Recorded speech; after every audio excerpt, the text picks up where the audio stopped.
Hey everybody, welcome to another episode of the Wisdom Distillery. I'm your host, Shaman John.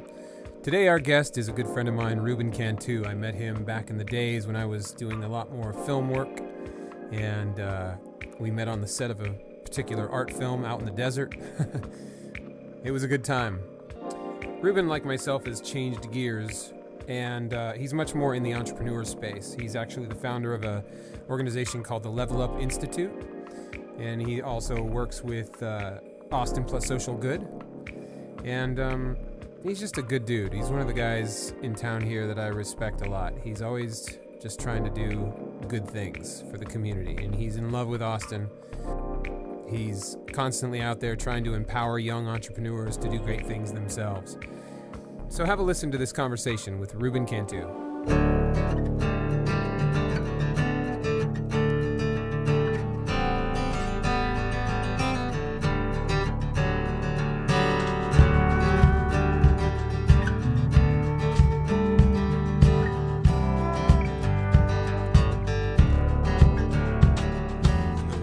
Welcome to this week's podcast. Today we're in the studio with Ruben Cantu. Ruben's been a friend of mine for a long time. How long have we known? 9 years. Yeah. Good. You nailed. You just went right to it. Well, it was because we had both sand and like our crevices that we didn't want to talk about in white sands. Yeah. That was the first thing that we worked on. I think that was the very There first was a thing. film that we worked on together out in the White Mexico. Sands desert of New Mexico, which was awesome. So we both have a background in film, both have a background in music. Yes. You used to have a music production company, didn't you? I had a music promotional group, but I started as a DJ when I was 14. Yeah. So being on the radio is natural to me. Yeah, that's awesome. And then you got into film, and you're still dabbling in film. You're still doing some production work and more kind of corporate related stuff these days. Yeah, and I've moved into more consulting and coaching and advising. So I'm working with startups, helping them actually grow, and it's actually really rewarding because you think, do I know enough? Like, is this good? But yeah, like you realize they start growing and they're making money. You're like, hey, I can do this more often. So yeah. Yeah, Ruben has been a pretty big inspiration to me because he just keeps moving forward, like in spite of obstacles, in spite of things not always aligning economically for you, and in spite of the multitude of interests that you seem to continue to try and nurture, much like myself, simultaneously, like scoot this one up a little bit, manage this one a little bit. You just keep forging ahead, and you've reaped some really good, if not economic, you've certainly reaped some really experientially wonderful benefits. Tell me some of the countries that you've been to now. I mean, the past year, we visited Bahrain. I've gone to the UAE. We've gone to Malaysia. We've gone to Singapore. Working predominantly in Muslim countries, which I would have been totally like, wait, how? I was like, no, I want to go to Japan first. I'm going to go to like China. Like, no, that wasn't in the cards, but I love the work that we've been doing, and I want to continue to expand beyond that. And for context, what is that work specifically? So I've been doing a lot of work with the United Nations. So the United Nations Foundation are efforts and partners of ours in this effort that we created about, now 5 years ago. Social good, the whole social good movement, and what we call the Plus Social Good Global Network is something we created back in 2012, 2013. So that didn't exist before you? No. Social Good. Plus Social Good did not exist. What was the organization that did exist, that you sort of were inspired by? So Mashable, if you Mashable.com, they have a yearly conference during UNGA Week, which is the United Nations General Assembly Week. But if you're not a big shot or a diplomat, you can't get into the United Nations. Yeah. This is a community conference that they started. Gotcha. The UN Foundation helped, and United Nations Development Program, and all those major partners like Case and Caterpillar, etc., Bill Melinda Gates. And so they asked people to like naturally, organically be part of the conversation if they couldn't be in New York that week. And so these little pop-up meetups started coming up, and we were one of them. And we actually helped kind of start leading this group. And now the global group is 70,000 strong. That's amazing. And so it's just inspiring to see all the work that we've done, not only locally, but also on a global scale to help advance the Sustainable Development Goals. These are the 17 set of goals that we're working with as a global community that were ratified by the United Nations in 2015, such as clean water, gender equality, no poverty, no hunger, etc. You can go to globalgoals.org and read more about it. But these are the 17 set of goals that we're collectively working on as a global community to try to address so that we can actually make our world a better place. Nice. And so is that your primary focus right now, or what are you working on? My primary focus right now, as far as a venture is concerned, is the Level Up Institute. Mm-hmm. The Level Up Institute is a career accelerator that takes first generation college students and teaches them the skills of entrepreneurial thinking and training through teaches them market validation, lean startup design thinking, rapid prototyping. And at the end of the 3 months that they were with us, they learn how to create a company from scratch. And then they have to present it and pitch it. Right. And then we place them in a 6-month apprenticeship with a high-tech growth company so they can actually get on-the-job training of the skills that they actually learned. And hopefully in the 9 months, they can accelerate into a high-tech career and then breaking the cycle of poverty and then being able to actually contribute back to society. I'm a first-gen college student myself, and so this is a passion of mine. And I realized that not only could I help teach young people how to fish, but if I can teach them how to build fisheries and think on a platform level, that's a game changer, and that's actually good for everybody. Yeah. And what successes have you seen from the work you've done with that organization so far? Well, just in the past cohort, out of our 6 first students that ran the pilot, one of our students is now working at Accenture for $90,000 as a business analyst out the gate. Wow. And when they first came in, they were super shy and were not confident in themselves. Wow. It's an amazing, inspiring story. 2 of my other students are working at HomeAway, that just got bought out by Expedia. Another one of my students has left the job at the mayor's office that we helped them get, and now is working for a biopharmaceutical company, and is doing tech-related work there. And some of our other students are still finishing college. And so when, and they're in the process of your program, they're learning to start up their own company. Are any of them actually starting their own company at this point, or are they all just working? So we learned a couple of things, because the essence and the origin of the Level Up the Institute was to be able to create more entrepreneurs from the gate. I thought that you give me 3 months with anybody, and I'll teach them how to become a Navy SEAL. Yeah. Granted, it didn't take me 3 months to become a Navy SEAL, so Right. I'm a little overambitious at times. Here's what we did learn. We did teach them how to build the plane. However, the 2 things that make entrepreneurs successful is the ability to have a runway, have time, and money, have gas. So we were telling basically these kids how to build a plane, but we weren't giving them the runway to be able to take off. So they were taking off in an alley with rocks and Right. Things getting in their way, getting a flat tire here With and a there. half tank of gas. Exactly. And you're like, you know what? Maybe this is not for me. Then maybe they felt more comfortable going into the corporate world where they're safe. Yeah. And I'm like, screw safe. Yeah. Be an entrepreneur. Come on, just do this. But not everyone thinks like how we Yeah, do. So what we realized is that what we need to do is be gradual in the process. We teach them the skills, then they apply them inside of companies, and then maybe one day they'll realize, you know what, I want to do this for myself. I can do this, yeah. Exactly. Yeah, and that's really pretty hardwired, I think, into people, is their propensity for accepting risk or not. I don't know how much of that you can undo in an educational environment to encourage people to. I'm just going to sit out there. Our educational system, John, is not created for entrepreneurs. No, not at all. It is created to make workers in the Industrial Revolution, and just we teach you we don't teach you how to think, we teach you what to think. Totally.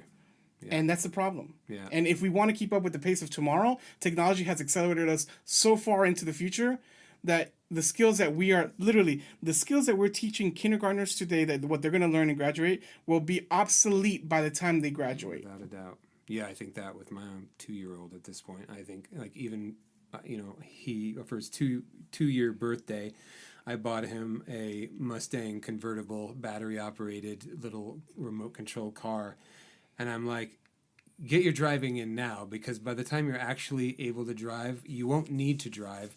In fact, you probably won't be on a road. You'll probably be hovering in an autonomous drone from point to point. Yes. So enjoy it while you got it, man, because it's going away fast, But yeah, I think that's the rapidity with which all of these changes are taking place. I think for your average person, it's easier to just bury your head in the sand than to really contemplate what those changes mean for people. I mean, even now you're starting to see more of a conversation around universal income. Yes. Because so many people are going to be their skill set's going to be made utterly obsolete, and there will be no need for the thing that you do.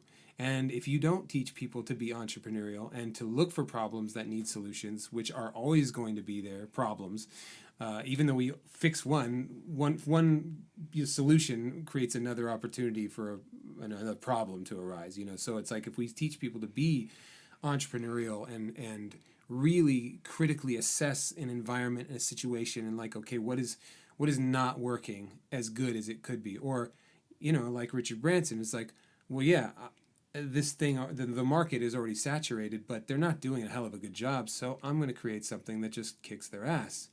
And that'll be my contribution. So I don't even have to reinvent the wheel. I just have to see where the competition is weak and not doing a good job, not serving well, and just kick ass in that department. Seeing opportunities where they lie. And if you think about it, humanity in its essence, we're creators, we're innovators, and that is the whole journey of what we're trying to do at the Level Up Institute. And my whole maybe calling in life is to get people to become self-actualized. We talked about like we want to be fulfilled and we want to like be our full potential.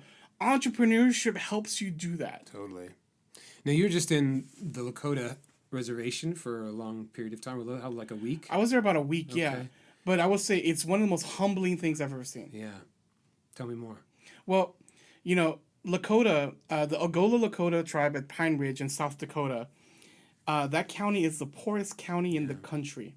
We actually let a third world country exist on the richest country in the world. Yeah. And why we let that happen, I have no idea. Yeah. Well, actually, I do, but I'll tell you here in a second. Right. At the grocery store, the nearest grocery store on Main Street, it's 100 to 200% markup. Mm-hmm. So a gallon of milk is $5. A head of cabbage is $4. The average income... It's like Whole Foods, only with less but quality. Less quality. Who knows how the Amazon bought them. But we'll see. But the whole point is, if you want to get fresh fruit or any access to like mainstream commerce, you have to go 2 hours, right? Mm-hmm. And that costs... The average household income is between $3,000 and $5,000 a year. The average electricity bill is between $300 and $800 a month, mm-hmm. depending on the time of year.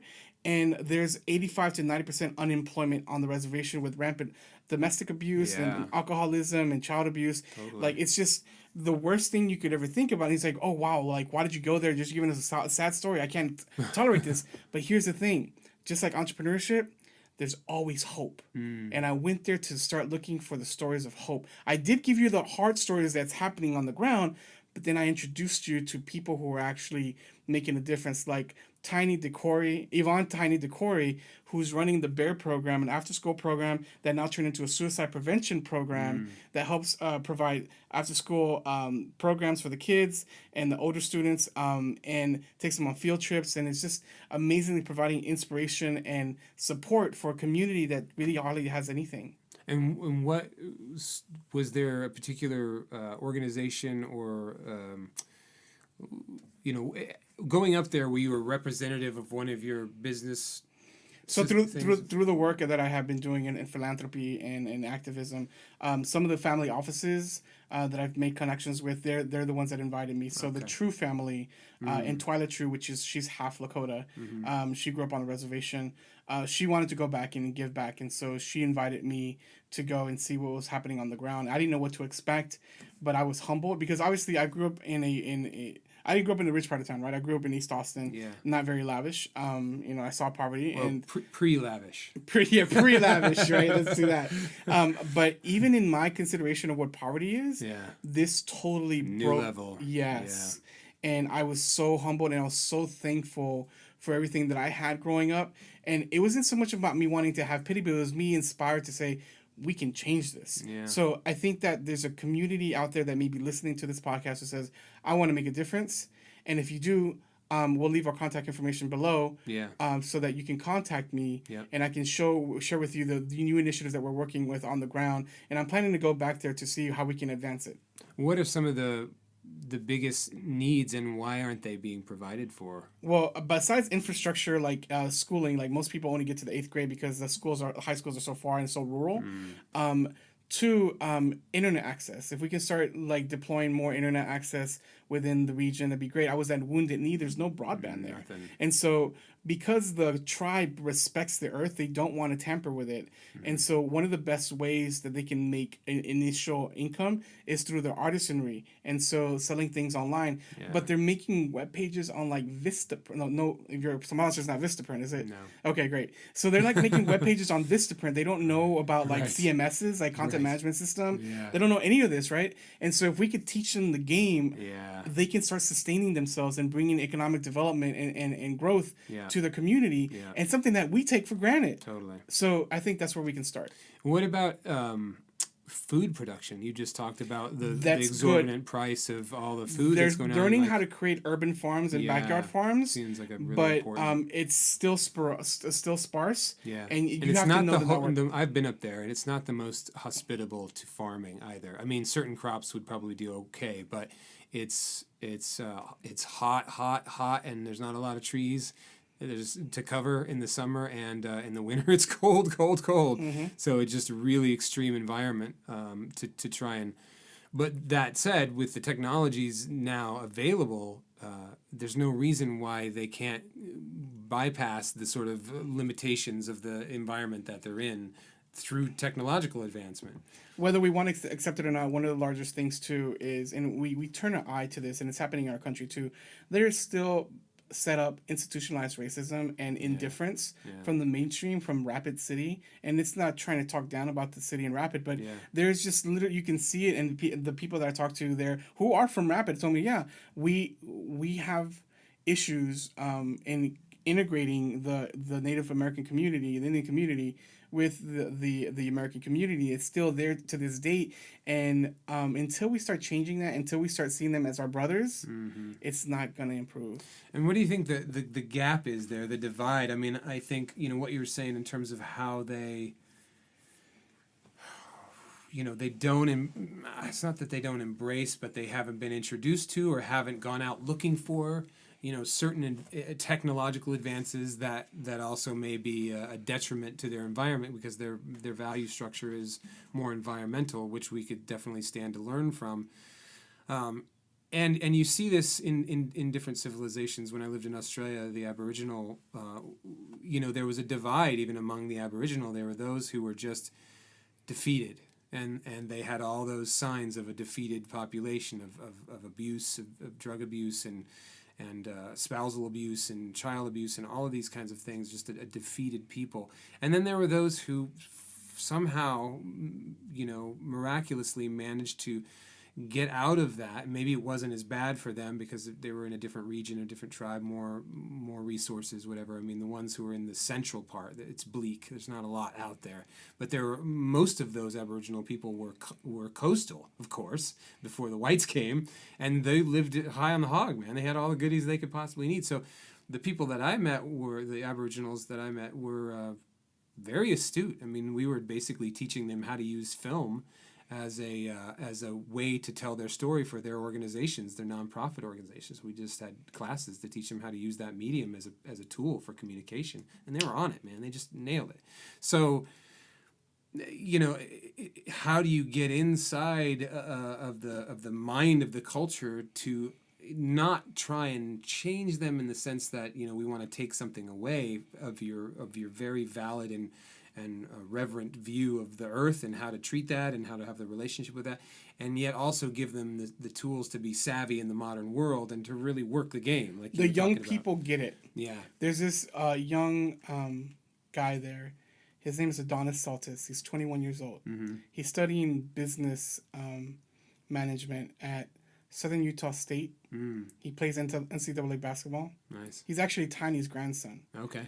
And he has committed that when he finishes next year, his undergrad, he's coming back, he's raising money, and he's going to create the Lakota Dream Monument Museum next to Mount Rushmore, next to Crazy Horses Monument. Yeah, yeah. So that people can actually learn and appreciate and respect the Lakota culture and the fabric of it. So I think entrepreneurial thinking like Adonis exists, but they're so sparse and rural that they need to find each other. Yeah. And so if we can Which goes back to the internet thing too. It's just Exactly. like giving them the connectivity that doesn't require them to drive 3 hours in a pickup truck, you know, and $30 of gas to do it every time to just build. I was told that some people who go to school, they're literally traveling 6 hours a day. Oh yeah.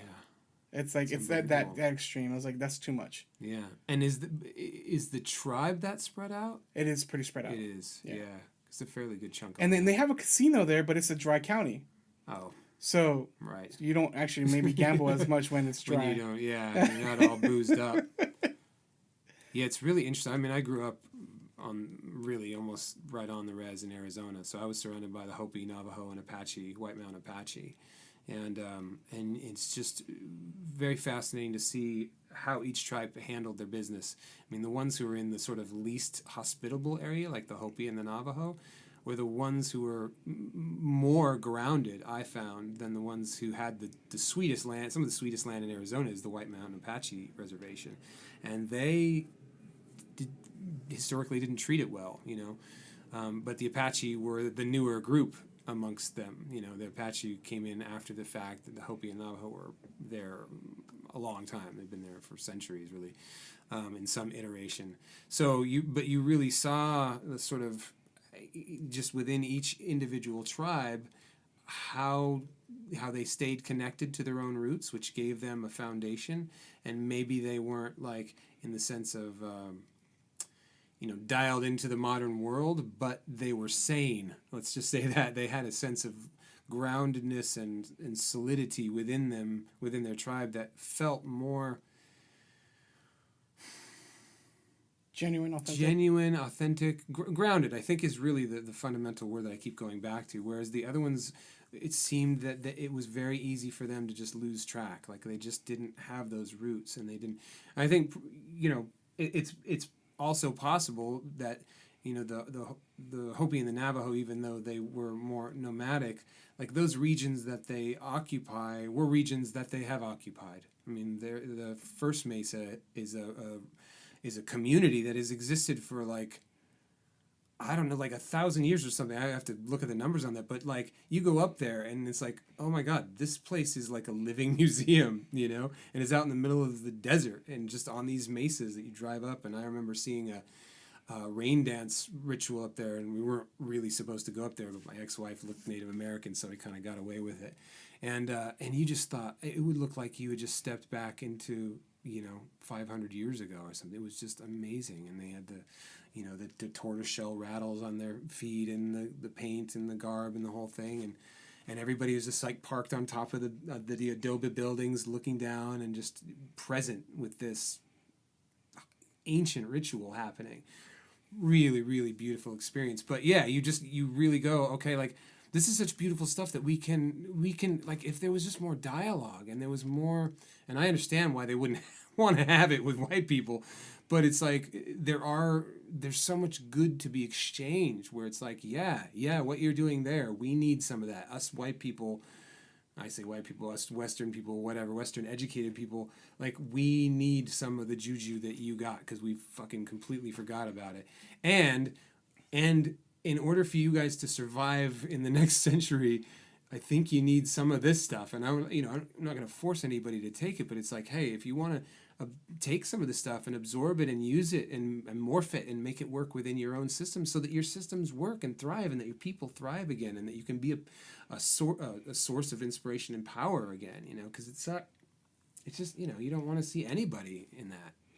I believe that obviously life is our greatest teacher, and over the past year and a half, when you've seen the journey of the indigenous people and how they all came together, all different tribes, to Standing Rock. Yeah. And they stood strong. Yeah. Even though our corporations and government, were literally fighting against humanity. Yeah. But totally. to see them all come and put their differences aside and say, we believe in protecting the land. This is what we stand for. We will not be moved. That was an inspiration. And I think that was a calling to all Americans. Yeah. If you think about back to the civil rights movement, it wasn't until we started seeing black people being hosed on streets and young children being Attacked by hosed dogs and attacked by and- dogs on the news. They were like, Yeah. honey, how can we let this happen? We got to talk to our congressman. And that's what started kicking. So hopefully, as an American people, we realize that we still have autonomy. We're still conscious, and we can still take control and sovereign. We're sovereign people, and we can take control of our destiny, and we do not have to be. We do not have to acquiesce to the almighty dollar. I'm an entrepreneur here, right? Yeah. But I'm telling you that the almighty dollar isn't the one to be praised. Yeah, that's not the end goal. But ultimately, it was created so that we can create better worlds together, better communities together, and hopefully that this lesson and hopefully my story that I share with you today ends up serving as a call to action to say, hey, you know what? There's a lot of problems in the world. I myself may seem like a little small person. I can't take it all. But you can do one thing, and you can use your voice, and you can share the story, and throughout all that, that creates a ripple effect. Totally. And then your dollar, where you place your dollar, it's the most powerful thing you can do. Totally. And so if you do research on the companies and what they invest in, and you figure out that's not what I want to support that, then I divest in them and say, no, I'm going to go and support companies who actually care about the earth, care about people, and then we collectively can create a better world. Yeah, without a doubt. So what you talked about, before we started rolling tape on this, you talked about some of your global visions, some of your grand, what you'd like to accomplish, and what you'd like to see accomplished in your lifetime. Talk about some of that. So I talked about this briefly just on an initial step is, yes, I want to teach each man, each woman, each child when they're ready, how to be a fisherman, right? How to fish for themselves. And that's what the traditional orthodox thinking of today would say. As long as we teach you how to fish, then you can sustain yourself and your family. Yeah, that's good. However, if we are to create a better tomorrow, we all have to collectively create the fisheries of tomorrow. We all have to know how they're put together. We all have to contribute to the well-being of the entire group of people. And so my focus and goal is not just to teach people how to be entrepreneurs, not just to teach them how to be great leaders, but to start understanding macro systems and how the world is put together, and realizing that you can change anything you want in the world. It may not change overnight, Right. and you may feel like you're alone, but today with the internet and today with your voice, you can reach millions and billions of people. Totally. And if you can convey a story and it's strong enough and it's Compelling and compassionate enough, you can drive an audience. We see this happening with, quote unquote, the people who keep touting fake news, right? They have done the same thing, and they're pushing their own agenda, and they want to create their own version of the world. We, as a large mainstream, can understand, hey, you know what? What kind of world do we want? Totally. And then we have to start stepping up, because we have been consumers of media. We have been told what to think. Passive. And we need to now be active. And we need to come up, and we need to rise up, and we need to start creating that vision, that platform, and those messages that we want to see of tomorrow. Because I look at your young child, and I'm like, what kind of world do we want to create for him? Yeah. What do you think, what questions do people need to start asking themselves? You can't do everything, but you can do a couple of things really well. But in order to get to those couple of things, you have to understand what you're really good at. The last thing you want to be doing is things you really suck at. Now, don't get me wrong. I'm all about growth mindset. Sure. I'm all about expanding your skill set. Yeah, but work your strengths, not weaknesses. Now, you can improve your weaknesses to a degree. Yeah. But at the end of the day, you'll probably be known for the things that really come easy to you. Yeah. You can probably tell what I'm really good at right now because I haven't stopped talking. Right. Right? Exactly. I've talked since I was a kid, and I realized Gay Gaddis wrote this book, and she talks about it's called The Big Leap, and it's called the 4 levels of performance. And it really started helping me understand how to start breaking down my life. And hopefully this also helps you, the listener, break down your life. And so I'll just share with you, and this is hopefully the tip of what you can start doing tomorrow. That's good. The fourth areas, I'll start with the lowest one. There's a zone of incompetence. Now we can already know that we already know what we suck at. We probably shouldn't be like working, like you don't want me doing your taxes, right? Like don't hire Ruben to do your taxes. Right. So that's for sure. That's out of the way. That should be easy. You should never find yourself doing that. Yeah. And if you do, you should be doing it for a very limited amount of time until you find some people that are better at it. Right, exactly. 2, your zone of competence. Hey, well, I know how to cook, so if I need to cook, we won't die. Right. So, all right, you're good at that. 3, and this is a kicker. It's a tricky one. It'll catch you. Your zone of excellence. Your zone of excellence is actually things that you've learned how to do and you've trained yourself really well. These are your talents, right? And sometimes we get caught up in our talents and the things that we've learned how to do really well, and we stay there. And we try to like figure out how to make them grow, and some of them even make us a lot of money. But we're missing the silver lining. Right. Within that center of excellence, there's a silver lining called genius. And that genius is really where all the money's at. It's like the 80-20 rule, right? Yeah. And so I thoroughly believe not only that every single human being on this earth was created for greatness, but that we all have greatness inside of us, inherently from the point that we're born at. And that's what genius means, is that embodied spirit that was placed in you from birth, right? And so the reason I share that with you is if we start working from our zone of genius, that is ultimately tapping into our gift. You already have an inherent gift when you're born, and you polish it up, and it becomes genius. And so the only reason it's genius is that for other people, like it seems impossible, and they're like, "Oh my God, this guy's so extraordinary! What he does, he must be a genius." Right. But to you, it's like, I do this every day without even thinking. Right. And so the reason I share that with you is if we can shift our mindset to understanding what we're really good at, work mainly in our zone of genius, maybe some in our zone of excellence, but not really. And then start building a team around us of people who work within those zone of genius, where they're your weaknesses. You create a stronger team, become better leaders, and then you create a better vision of what you collectively all want to accomplish. That is how you start changing gradually from a micro level, from a community, neighborhood level, to a larger macro level around the world. Yeah. That's beautiful. Do you ever think, this is something that's come up for me, is that just because you can do something doesn't mean you should do something. And that relates on a personal level, is like there's a lot of things that I'm good at, that I'm kind of a, what is that phrase? Jack of all trades, master of none. Yeah, master of none, yeah. And it's so what I find is like I've become very competent in a whole host of things, but I've gotten, like you said, it's sticky.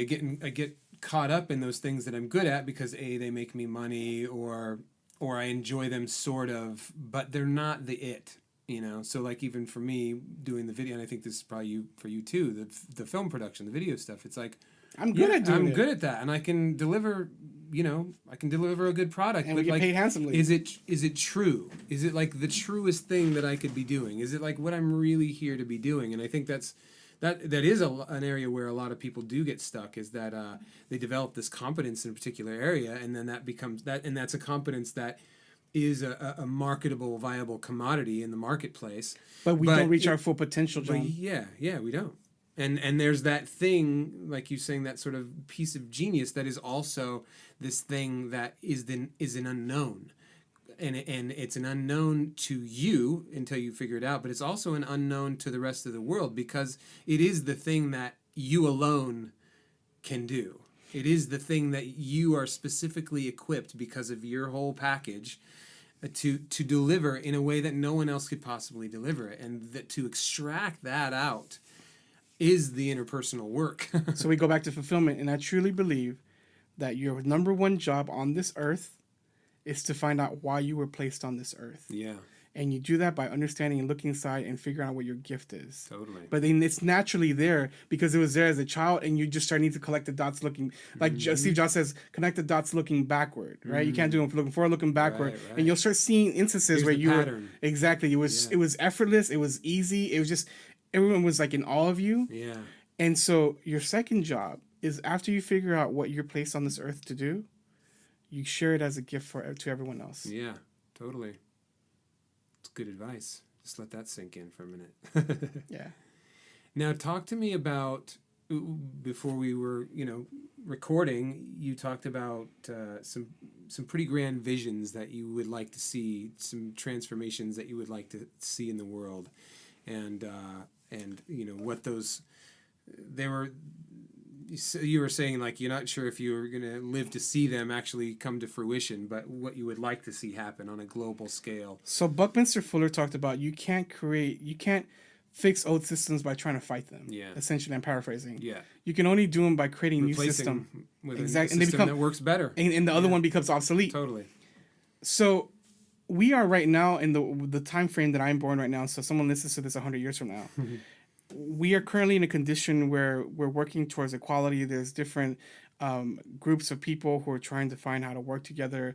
Entrepreneurship is a tool that we've used to help grow capitalism. And so right now I'm trying to create better entrepreneurs and better leaders.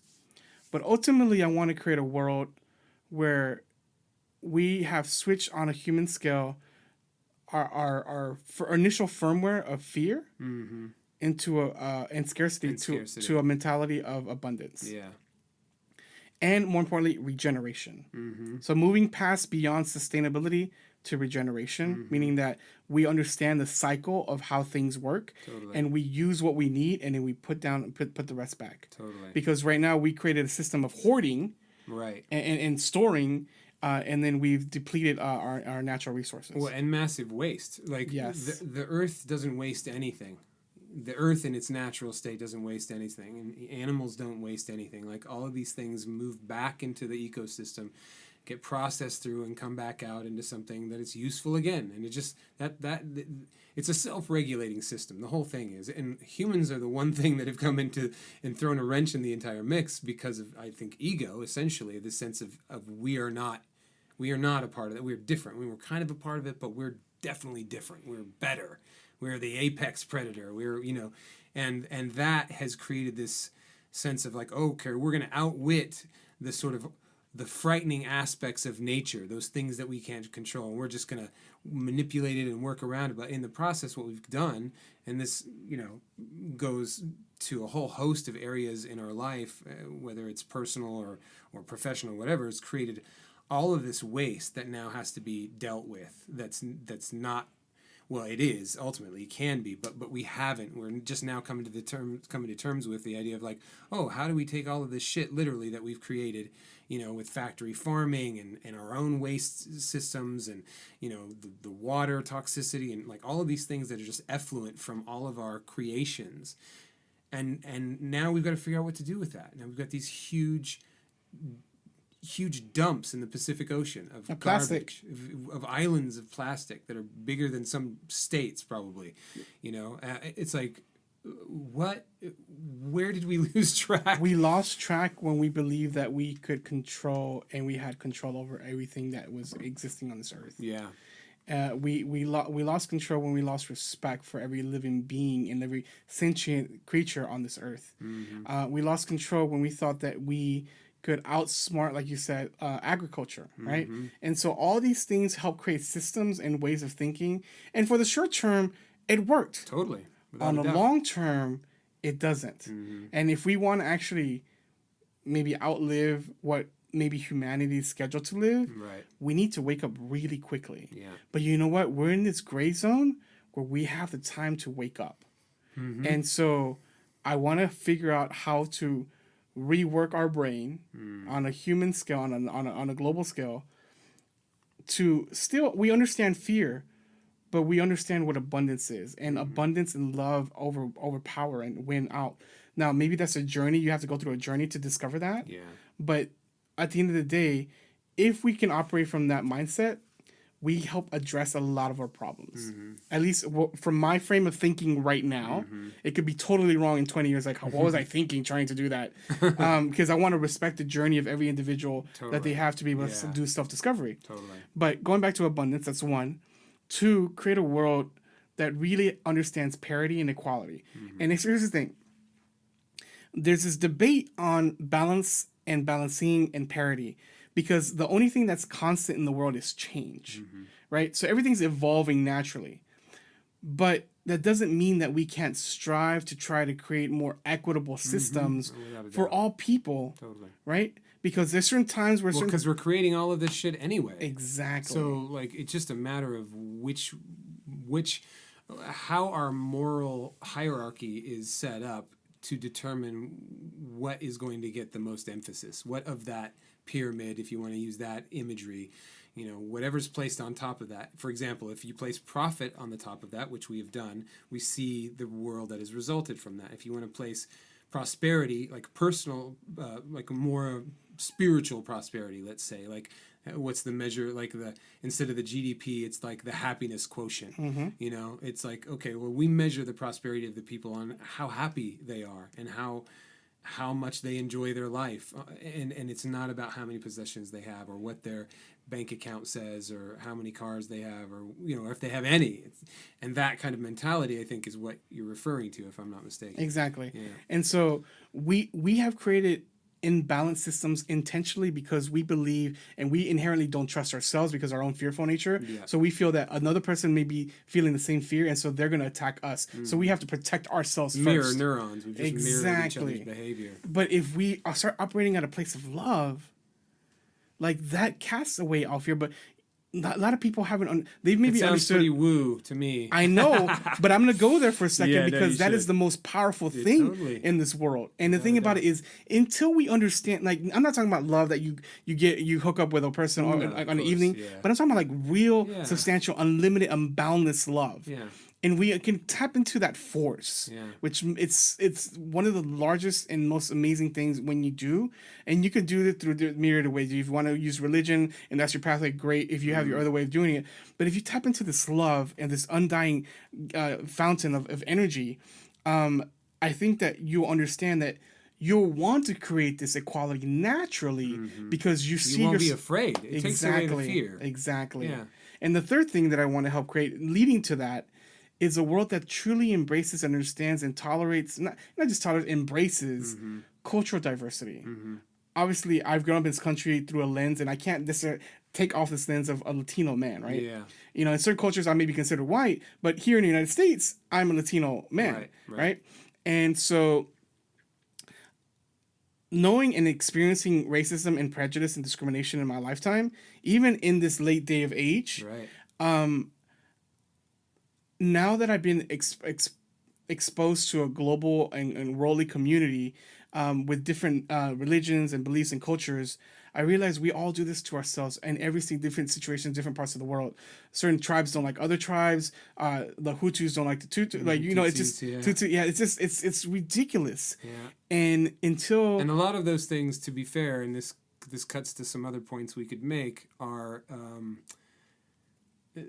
the rift is contributed to by external forces because they have something to gain by that rift. Colonialism, as my friend Coy, my partner, said, is you might want to bleep this out, FF job, right? Because we literally have gone into saying, hey, you know what? We're going to extract these resources, but in order to do that, we have to get these two people to start fighting each other. And then while they're fighting, we're going to go and extract things out. We're out. Exactly. And until we understand that, like, that is a poisonous and corrupt way of thinking and being, regardless if it was white people who did it or whatever, like, it could have been any other. Doing it. Exactly. Like, we cannot continue this mindset. And this is not about pointing one race against another. It's like, look, you're my brother, John, right? Regardless of what color you are, what kind, how much melanin you have in it. Until we understand that primal sense, we can't move forward. And so I want to create, that's one of the largest visions in the world, the missions that I have in this world. And so ultimately that leads into helping, how does that enact itself?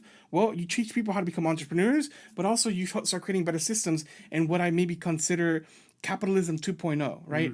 Like capitalism of old was good and beneficial for an archaic time where trade was slow and you could track everything on clay tablets, etc., right?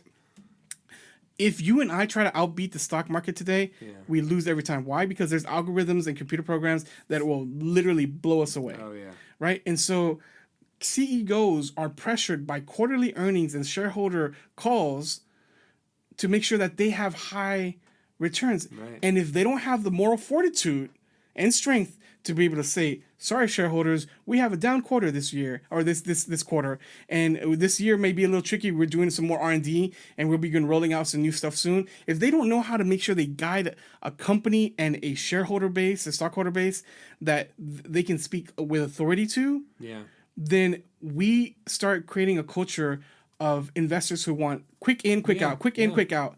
And we cannot immediate gratification culture. And we cannot create a sustainable world that way. No, not at all. And so my job is to, one, make people aware of this.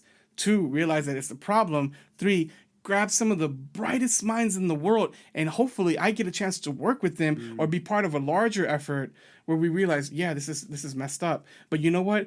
Our ancestors did the best they could with what they knew at the time. We can't blame them. However, you're not in charge of like the colonialist effort. You're not in charge of the racist effort. That's not our cross to carry. But we do understand it, and if we're smart, we realize we must carry it to fix it. Yeah, absolutely. Regardless of where you're at. Yeah. I think there's like something, the sins of the father carry down to the son, and it is that, and except for the fact that we also, as the son, have the opportunity to rectify the problem.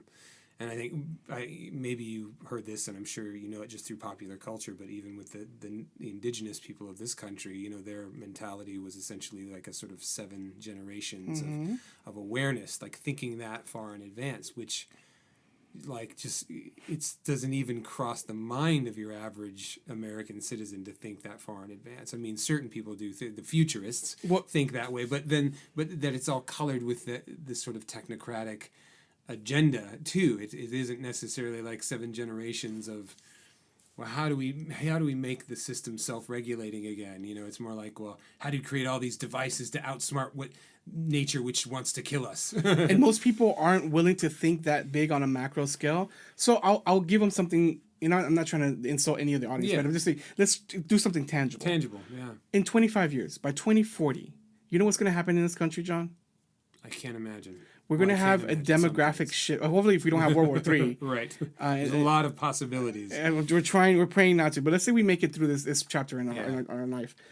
By 2040, in this country, we'll have a demographic shift, a majority-minority shift. Right. We can literally ziplock and build the most amazing walls we want around this country. And you're like, oh, we're going to make America great again. Right? Yeah. But think about this. You can't stop what's already here and what's already been here. Yeah, the seeds are planted. And fruit's going to come up. Exactly. And here's 2 things. The Latino community, some Latino leaders are like, yes, we're going to have a chance at this country and we're going to create the American dream and we're going to continue to evolve it. That's great. Guys, we don't run enough companies and we don't know how to run this country yet. Right. And this is, I'm kind of airing dirty laundry because this is conversations I should be having within that circle. Yeah. But I'm just going to put it out there because this is why it impacts the majority of the Americans that are listening to this conversation. You want the Latino and minorities and Asian communities to know how to run this country when you're not the majority. And you know why?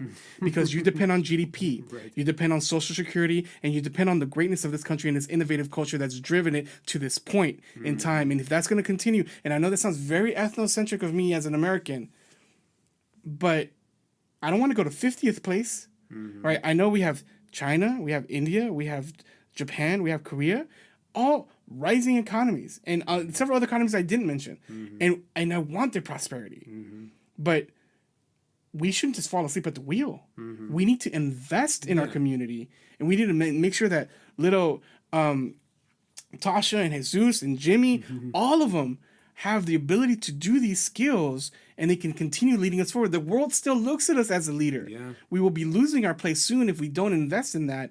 And so I just give them that small glimpse of into the future of what's going to happen, and knowing that we all are in this together and we need each other. So you don't think leadership will be outsourced to AI?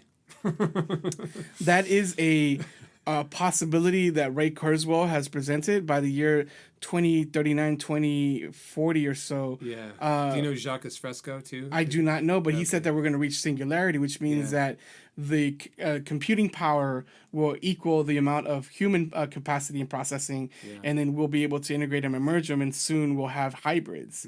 So, maybe your daughter or granddaughter might be a hybrid. Who knows? Yeah. I don't know what world that looks like, and I don't know if AI will take over, but I do know that it's coming and it's coming quick. Yeah. And more importantly, in teaching people how to code, because it'll soon be a commodity, we need to teach people how to be better leaders. Yeah. Right, without a doubt.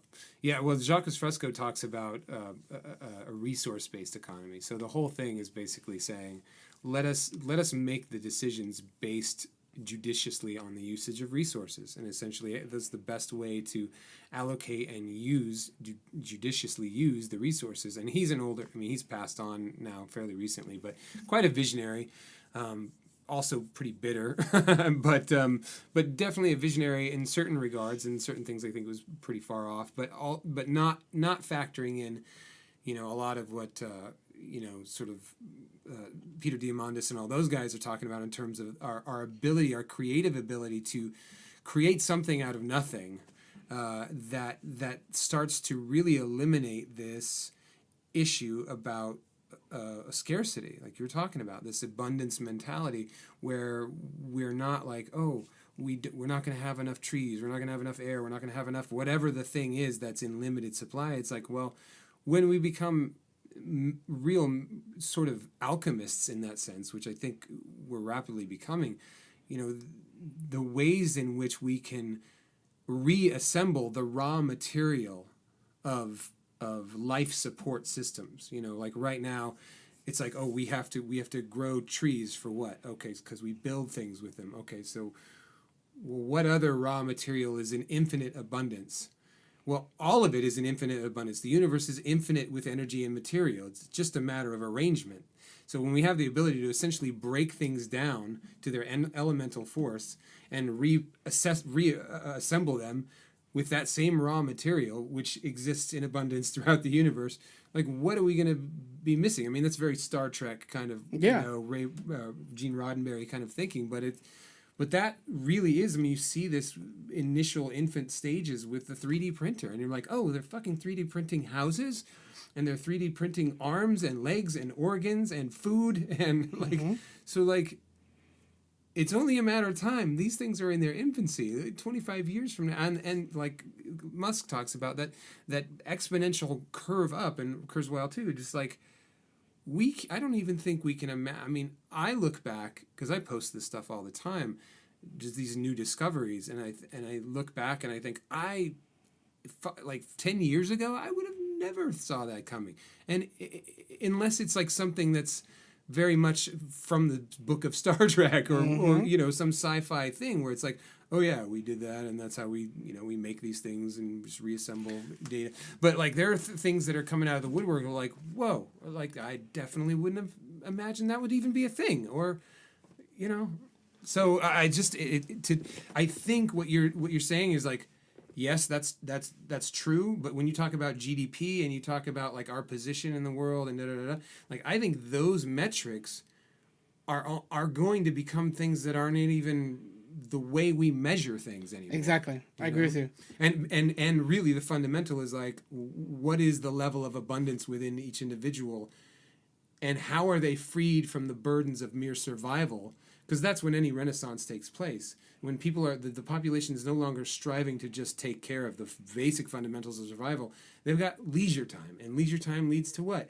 Well, it can self-actualization. Yeah, it can. Well, also, there are some people in the fringe who probably just take advantage. Like, I just wanted to smoke all day. Yeah, totally. And that's fine. That's great. But I don't think that's the majority of people. And my observation in that too really is that, and again, it's a limited perspective. But what I observe is that when you say, because this is that whole argument of like socialism or capitalism, and people need these sort of motivators. It's like no great thing that has ever been conjured up has been because of money first. It's been out of the pure love and curiosity and the passion for discovery. It's not and desire to solve a problem. And then it becomes a marketable commodity in the marketplace where now it's money oriented. But that's not how it starts. So that's clearly not the motivation that underlies people's. But I think we have been raised in our time where the pressure has been so hard on people to like, fucking go out there and be productive. You're not worth anything if you're not producing something. Like you as an entity, just being alive, much like the value structure of Northern European countries, where like you have value whether you're producing something or not. Here it's just like, if you ain't doing something, you ain't worth shit. So sorry, good luck. Instead of having that mentality, you know, people are the pressure on people to achieve and to do more and to be more is so weighty that when you say to them, hey, we're gonna take that away. We're gonna we're gonna cover your expenses. But here's the thing. Let me finish the thought because I'll lose it. People go to that place of like, well, I wouldn't do shit. I just hang around, watch TV, and I'd smoke all day, like you say, and just chill. And it's like you would do that for 6 months, a year, or whatever that window is, and then you'd be like, this is fucking lame. What am I doing? Like, I need to really start figuring out, which is beautiful because like. It's that gap where self actualization starts to flourish. So like the seed starts to come, the seed that's already in all of us, I think, starts to like, it starts a little rumble there, start to shake. It's starting to want to do something because now there's time. Now there's a gap in your obligatory doing, and that I think is a really huge factor in this culture. Is like, to me, you know, I would say. In many ways, we need to do less, not more. Because I think a lot of times what we do is create more problems for ourselves. And this is much more of an esoteric kind of Eastern philosophical thinking. But like, fucking spend more time meditating. Because some of the greatest ideas come from the gaps that you create in your obligatory mind hamster wheel that's going on. And B, it's nice to just clean house and just be still and just not do. Because there's real power in not doing, the effortlessness that happens in the world when you're not just fighting against the machine, you know, pushing it all uphill. It's like, man, nature does all that pretty effortlessly. God knows the weeds that grow in my yard grow effortlessly. So maybe we need to mirror some of that kind of behavior instead of thinking like, it's all a treadmill. You know? And I think it's going back to flow state. And just and I'll talk about flow in a second, but you know, when you talked about that, we are literally been hamsters in a hamster wheel, but now you take the hamster and put him out in nature, and then he knows he has a home base to come collect food whenever he needs to, so he's not scavenging. So now the hamster is free to do whatever it wanted to do to become its full potential, right? And analogous, right? And so I think that allows us to be in flow state, and not just in the zone, but flow state, meaning like you're in continuous flow, right? Because you've now been able to identify not only your zone of genius and your gift, but you're like effortlessly doing it every day, and literally you become the best gift not only to yourself but to the entire world. How have you found that to be actualized in your personal life? Well, I don't know. You said that this podcast was an hour long, but I felt like we've been talking for maybe 10, 15 minutes. So to me, telling stories, speaking, and then coaching people, and then working through really tough issues and philosophical issues, like is in my zone DNA. Exactly. Yeah. And so that's just how I was born. Yeah. And I've seen it just being able to manifest and being able to help identify key issues and gaps within entrepreneurs, because I see them in myself now, right? And so the best way to do it is to like go out there, test it, and observe, and then learn for yourself, and then start teaching to other people, and then helping, more importantly, teach them how to be their best teacher. Yeah, that's good. How much do you think has come from, you know, because it's like we have this sense of, as teachers, wanting to shorten the learning gap for people, to sort of take away some of the pain that we've created for ourselves in our own journey. How much of that do you think you can really legitimately do, and how much of learning really is experiential? Like, you really do have to touch that hot stove before It sounds cliche. I think right now I would say I'm thankful for all the bumps and bruises that I've received. Yeah. They're like, Ruben, you should have been here. There, I have my own expectation hangovers. Totally. Christine Hassler, I took this from her. She's a friend. She's like, the expectation hangovers are things that you felt like you should have accomplished, but you didn't, so you feel like hungover about it. Yeah, yeah. But at the end of the day, it's the best lesson learned. And so if you continue adopting that idea of what is it that I'm supposed to learn today, so when you meditate and you ask God or whoever you talk to, or you talk to yourself, what is it that you're trying to teach me right now? Mm-hmm. What am I supposed to be learning? And you're quiet and you listen. The answers naturally start appearing, and it'll show up in a following conversation, and it'll start repeating itself in another conversation with another person. They don't know each other, but they're like, "Oh my God, it's showing up." Yeah. Oh, there's the resources start popping up everywhere, because when you start understanding how to honor your soul and respect your intention, and you're able to zone that in, things just show up. Yeah. And so I think that's the magic. And it sounds so woo-woo and like non-practical and not real. Trust me, I'm an entrepreneur. I want to see the numbers. I want to see facts. Yeah, yeah. But I'm telling you, Show me the chart. there's a mystical force Totally. that is inside of all of us that helps connect us all. And it is helping us create where we want to create. And we have to realize we're co-authors with that force. Totally. And so once we learn how to tap into the energy and that force and that intention, we manifest it externally. And so well, that's the real, like, you what is the, I mean, again, I love some of these little scriptural tidbits that come out of the archives that are really pointing to that. It's like, ye shall do greater things than I, Christ said in the New Testament. And you are, sons and daughters of God yourself. You are essentially these co-creative forces. And it is this real sense of magic, really, in a sense that, everything comes from nothing.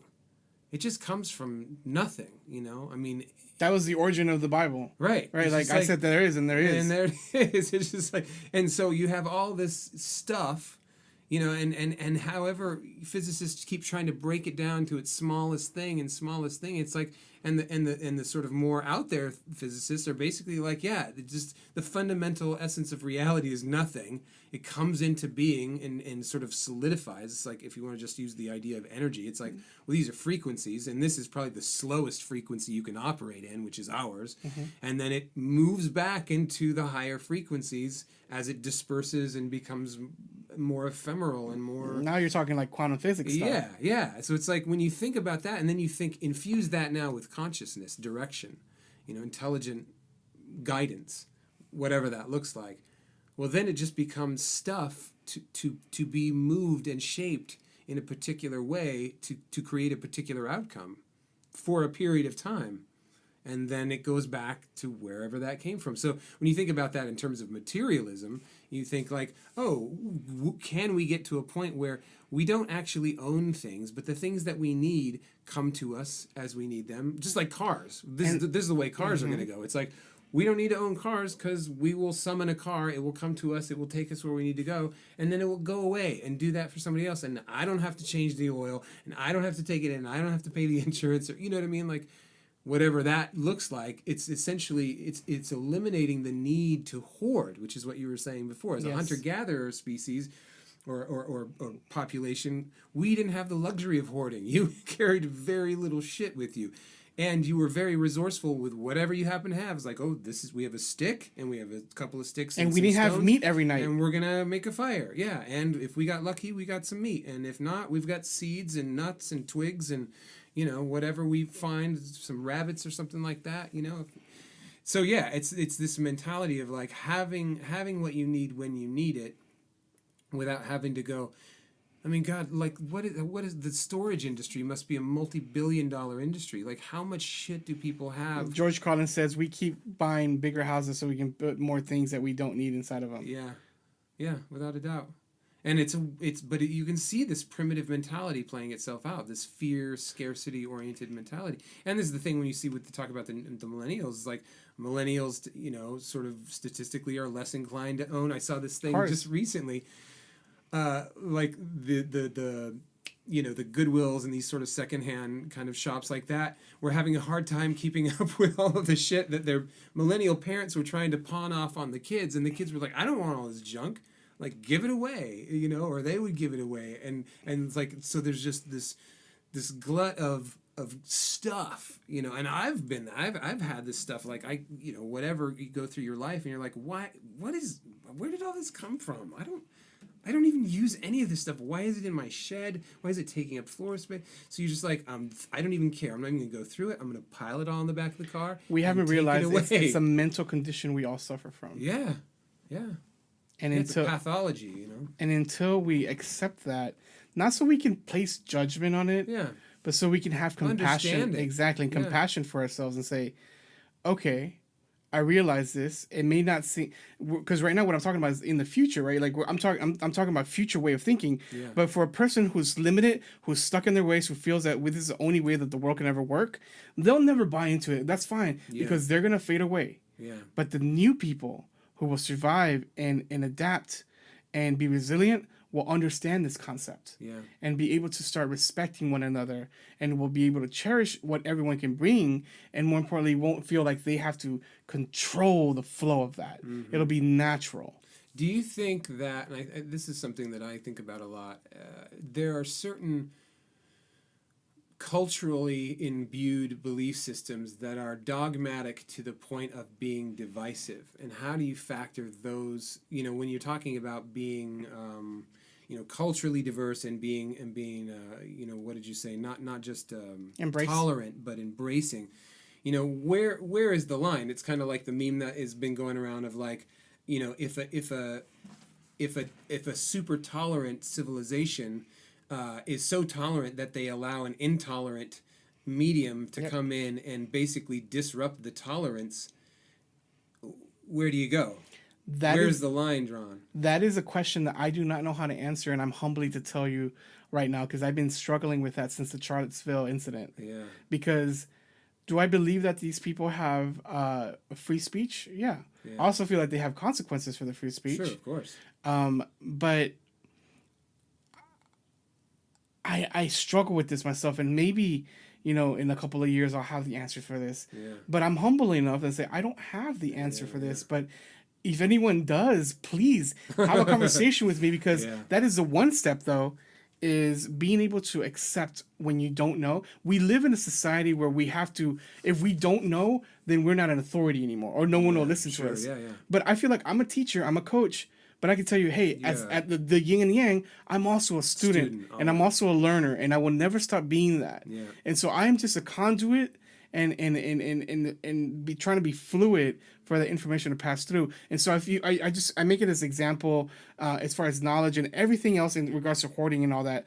Look at a circuit board. Mm-hmm. There are two main things. One of the two main things on a circuit board are transistors and resistors. And a resistor is created to stop the flow of energy. Right. Slow it down. Mm-hmm. A transistor helps ease and speed up that flow of energy. And so if we think about it, what are we being in the larger ecosystem of life? Are we being a resistor to change? Mm-hmm. Are we resisting and hoarding money?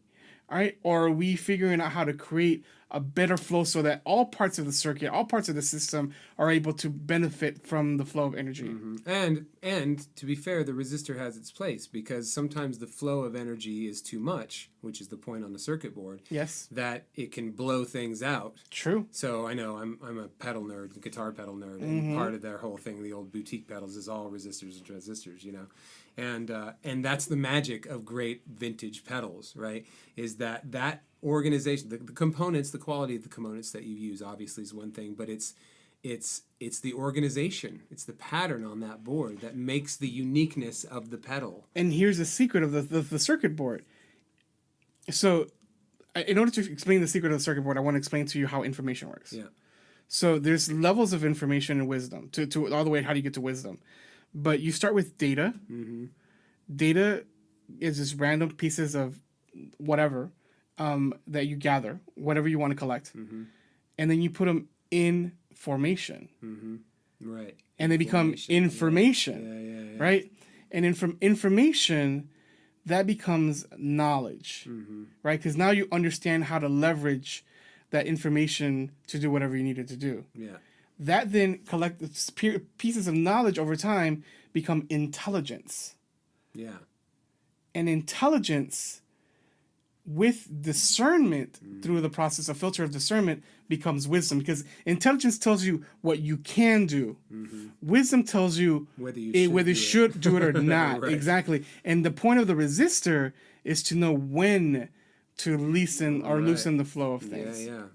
Yeah. Open that valve or close it down. Yeah, so I think building better leaders and building more wise leaders who are there understanding their role of why they're there.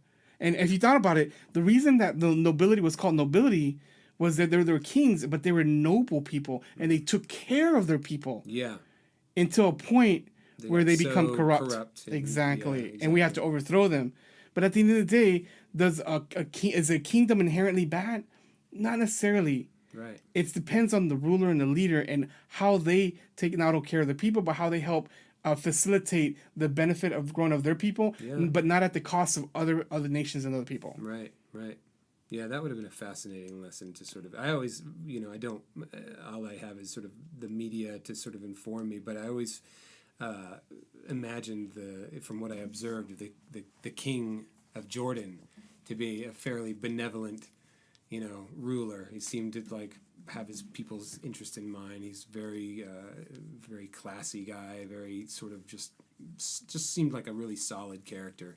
And I was like, okay, if I was going to live in one kingdom-oriented play, that seems like one that you could tolerate, being a Westerner or whatever.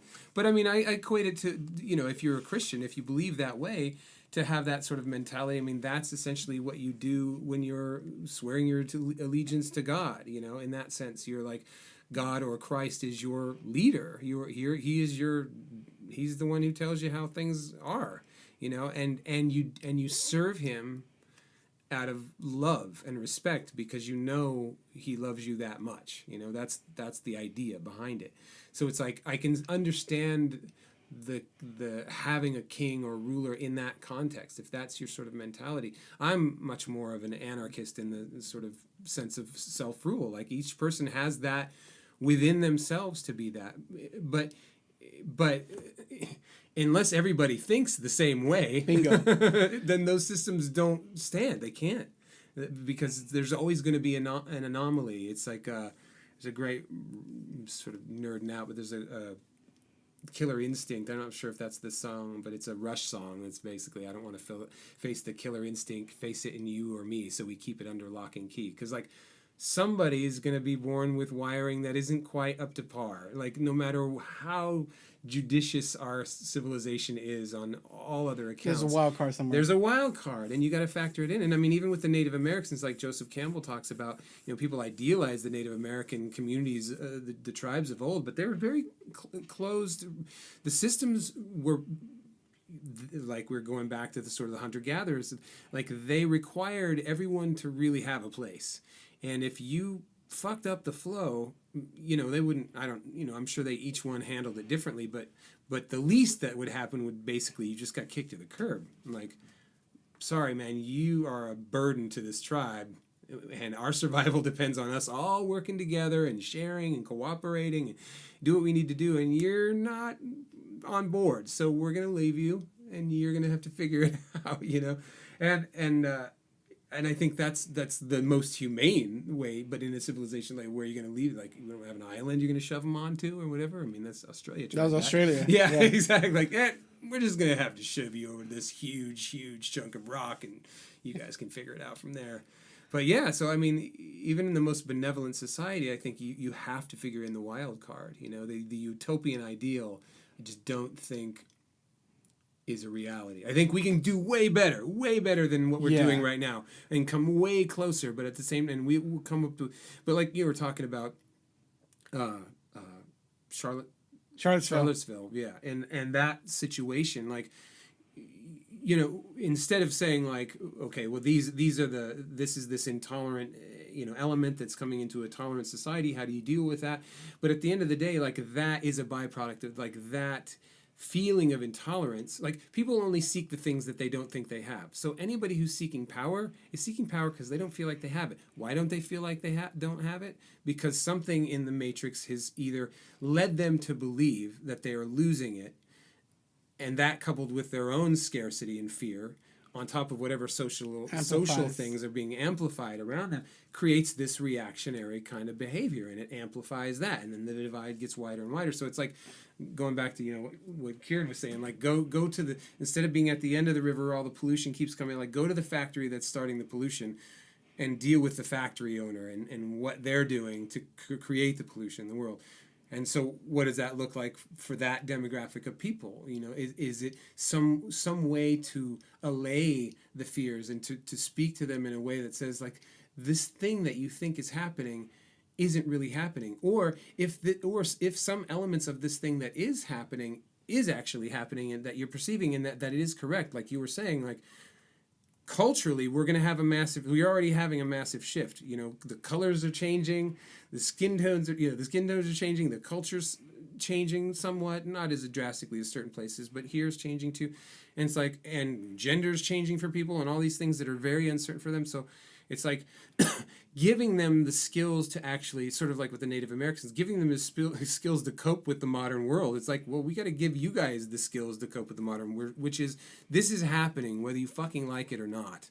And there are certain things that maybe aren't in our best interest as we knew ourselves back then, but this is the nature of evolution. Like, things evolve and they try out different things, and sometimes it's a fucking dead end. Humanity may be very well a dead end on the tree of life. It just may be. There's no guarantees. Yeah. I mean, greater species than ours have bit the dust for whatever reason. So that's something you just have to factor in. But at the same time, like, as a human, you have to be aware, like, well, okay, that's also a possibility, but this is all changing and evolving and moving. And how do I, as a species that is particularly good at that, because we wouldn't be here if we weren't, how do I actually re-embrace that skill and become somebody who can go, okay, I realize that jobs are disappearing for whatever reason, whether it's automation or Mexicans coming over the border, that kind of mentality not happening, but whatever that fear is, and say, like, listen, I need to be responsible for my own shit. This is going to happen whether I like it or not. How do I then, instead of just like lighting a tiki torch and marching down the square, say, okay, this is what's happening. How can I reinvent myself in such a way as to actually be invaluable to the community that I exist in, instead of being afraid that the community I exist in. But when you have had that privilege and you've never had to think about it or work twice as it, it's really uncomfortable. Totally. Of course it is. And then that's a byproduct of a neglect in our system. And I mean, honestly, I was watching a clip on CNN, and I was selecting the channels. Rapper David Banner was on TV, and they were interviewing him about the Charlottesville. And the anchor, white blonde lady, say, must have been a rough couple of weeks, these past couple of weeks that's happened. It's like, well, what you guys have felt in the past couple of weeks, David said, we've been feeling for 400 or 500 years. Yeah, live with. And she didn't know how to like respond to that. She's like, well, let's talk about you. Yeah. But it's like, no, that's the whole thing. You can talk about me all we want. We can make it individual, but the issue is that as a collective society, we have not addressed. We keep like shrugging, like, oh yeah, we did that, huh? Like we don't want to own up to it. It's like, well, I didn't do it. No. We know that you didn't do it, and we're not trying to blame your dad, but this happened. Mm-hmm. And until we start coming to a consciousness, not so we can make something, not so we can promote white guilt or any of this, it doesn't get us anywhere. Yeah. But so that we can say, you know what, this is jacked up. This is wrong. We need to fix this. Yeah. Let's make sure that this never happens again. Right. Like, because I think the fear that these people had in Charlottesville is that, well, once the other communities come in power, they're going to treat us like we treated them. Right. But nowhere in history has we seen that fully come to effect. Right. Right now, there has been discrimination. Yeah, there's discrimination on an individual basis. But have we created systemic placements? And I could be totally wrong. If there's stats where I'm totally wrong, please correct me. But we haven't seen that happen. And so at the end of the day, going back to the whole mentality and scarcity issue, like we're told what to think by the media. We stop thinking for ourselves, and we have start seeing people as others and they, Yeah. and labeled them as whatever we want. Well, because and we're into to speak to Charlottesville specifically. I read a couple of articles. One was from a black farmer. It was basically, I mean, barely looked black, but he was a black farmer, and like he was just like, yeah, this is all great. You know, we're having this conversation, but like this is so systemic. You guys have you guys have no idea what you're talking about. Like this. And I say that because what he's really pointing to is the tribal bubble that exists in these certain communities where, to your point, they've never even had to ask those questions. This is why I say, like, what questions do people need to be fucking asking themselves? Because questions are the things that lead to answers. Like, if you don't even bother to ask the question, and the kinds of questions that you ask are going to dictate the kinds of answers that you get, for better or worse. So so what questions do people need to start asking to sort of confront this bubble that they've been existing in? And it's not just those people. I mean, it's people from across the board. Who do I see and feel indifferent to? Yeah. Right? How do I build bridges with that person? Empathy. 2, how do we collectively start working on cross-collaborative wins? Mm-hmm. Because it's funny, you put 2 warring groups of people together and put them in commerce where they're making money, guess what happens? They stop fighting. Yeah. Right? So how do we allow trade to happen between communities and promote a open dialogue, and even for that on an individual level, romantic possibilities? Mm-hmm. Because when you're married to a black woman, John, or when you're married to a person of color, your whole life changes. Oh, totally. Right? Your child is now born a biracial baby, Yeah. and you totally become conscious and woke. Yeah. Right? But most people, like the Washington Post came out with an article several years ago that talked about how white America and black and brown America are broken up. And if you happen to be a person of color, you actually have a higher ratio of black and brown friends, right? Mm-hmm. If you're white in America, you might have maybe 1, 2, or 3 interactions or close friends who are black or white who've made it into your circle. Mm-hmm. But for the most part, you don't really have a diverse circle. And we're not conscious of it. And we're like, oh, yeah, well, my friends are my friends. I'm not going to go and try to change my friends just for that. But that's the whole thing. We're not actively wanting to integrate and move ourselves past our comfort zone. Yeah. Because, hey, I'm like, hey, I mean, good. My values are my values. And, you know, let's not talk about politics, religion, or what's the other one that we don't talk about? Money. Right? And so we're not getting to know each other, and we don't know each other through experiences. Mm. And it's very few people, and I consider myself one of the lucky ones, who pushes past those barriers, who accepts the ridicule from my own community. Is like, oh, why are you hanging out with the mainstream community, or why are you hanging out with the black community? It's like, you know what? All of us need to be hanging out with each other, and we need to be intentional about it. Not because we're trying to fill a quota, but because we want to become better human beings. Exactly. Yeah, I mean, I think there is. Some part of me thinks there's a gene in certain people, in a certain demographic of people, that is just more curious than the next person sometimes. But I like to be clear.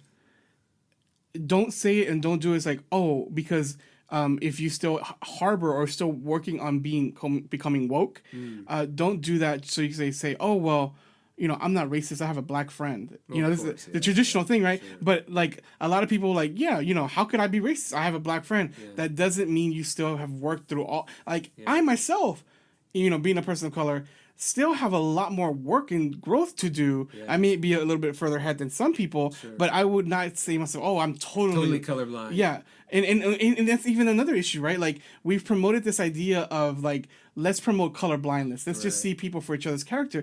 But we haven't come to understand that when we espouse color blindness, we disown and don't choose to celebrate the uniqueness of who you are as a person.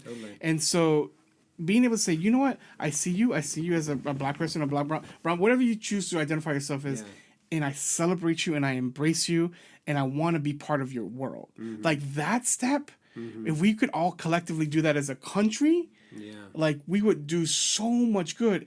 instead of just saying, well, I have a couple black coworkers. Oh, I go have beers with my friends.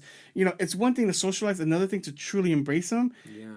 and really start blending these communities.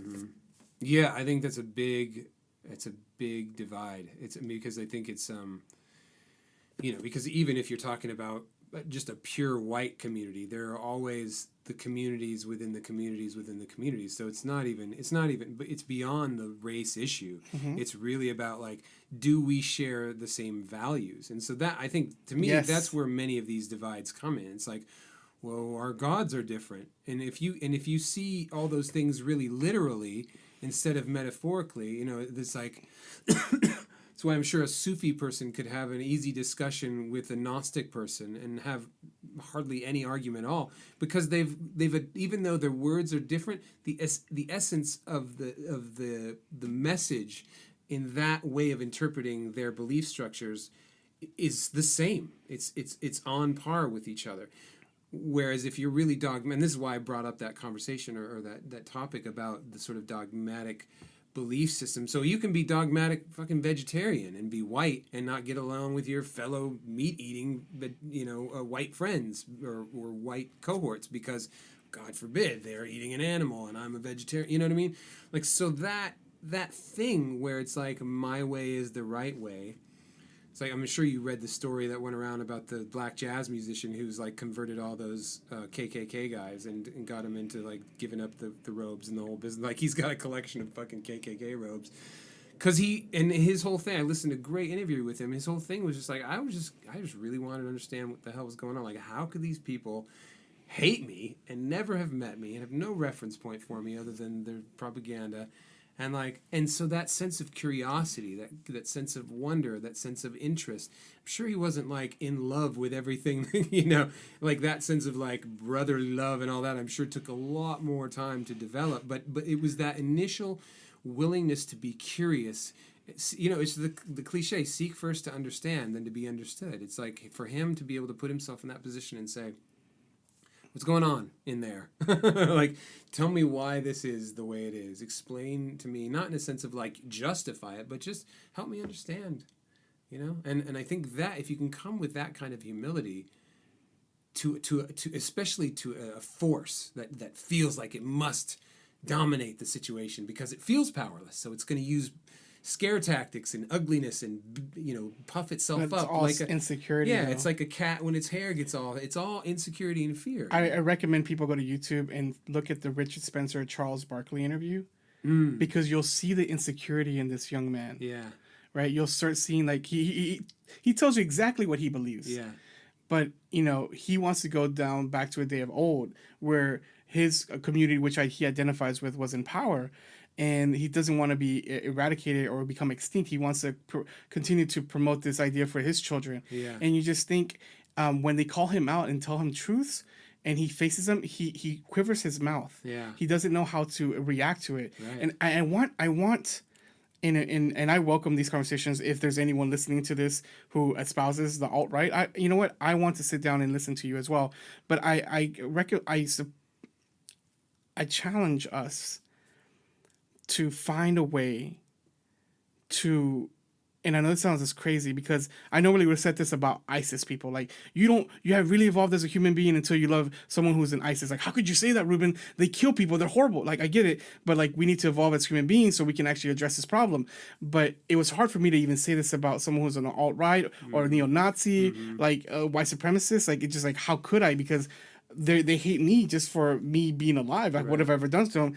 But I realized you're right. You got me thinking that the challenge is, how do we start dialogue again with these people? Because at the end of the day, if I believe that we all are uniquely special and divinely created, and they always have some uniqueness to us, that I have to honor the humanity that's inside of you. And maybe it's been pushed away, abused, torn down by your history and your past. But when you were born, you weren't born hating. Yeah. You put a toddlers together, mix different races. They don't know anything. Okay. They'll start playing with each other. How do we go back to that place? Yeah. Well, and to speak to that directly, having one, you really notice, this is something I've been having conversations about too, is what you really notice and this goes back into the woo, is there's an energetic component that we don't really know. You put a toddler in a room full of toddlers, your kid in a room full of other kids, and they feel their way into an energetic place where they find the people that they connect with. And those are where the bonds, you could call them, some people call those like the soul connection thing, like, whatever. So I think, in there is the work towards civility, to be able to just live with each other in peace and harmony without having to be all like, oh, everybody is a love fest. And I don't think that's real, because I don't even think biologically or cosmically it's real. I think that there's a resonant force that works for us. There's just people you just don't resonate with. It doesn't mean you can't sit and have a conversation with them, but you're probably not going to want to hang out with them on a social level. So I think we have to confront that as a reality, but at the same time, it's like also say, listen, this whole thing of just fucking the arms race, eternal arms race, nobody's going to win in that. Like, everyone's going to go down. So we've got to figure out a way to be civil to each other. And, like, we've got to deal with those behavior patterns that may be a byproduct of belief that are anti the system continuing to work, like the civility system, whatever that looks like. Those are those things where it's like, okay, at a certain line, we have to leave you behind or put you in a cage or whatever that looks like, so the rest of us can exist in our relative sanity, and I just think that's a fundamental reality that the human condition is always have to contend with. Otherwise, we breed it out with some kind of weird genetic engineering shit, which could also very well be. But what are we losing in that process? I don't know. Maybe that is the next phase of evolution, is really to breed shit out. But think about it though, like, and it could maybe will happen. But just as you raise that point, life is our greatest teacher, and sometimes we have those wild cards to make sure that we continue to remember our nature. Connect, yeah. Exactly. Yeah. Ruben, it's been a great conversation, as always, brother. Thanks a lot, John. Yeah, man. Give us, shoot out a couple of web links and things like that for people to refer to your work and see what you're up to. So they can check out the Level Up Institute. That's www.levelupinst.com. They can find me on Twitter. You actually can follow us all on Twitter and Facebook. I'll throw all that. It's all on the site. At Level Up Inst it's easy. You can follow Social Good US. So at Social Good and then US as in the United States. Yep. And you can follow me personally at Twitter and Instagram at Ruben Cantu. That's RUBEN CANTOO. It's misspelled on purpose because I want to inspire people that they can do anything they put their mind to. Brilliant. Yeah, man. You're doing great. Really, Ruben is doing great work. I've been watching his unfolding for several years now, 9 years. And it's been a real inspiration to watch you do your thing, man. Thank you for inviting me as a guest. Yeah, we'll do it again. All right. Take care.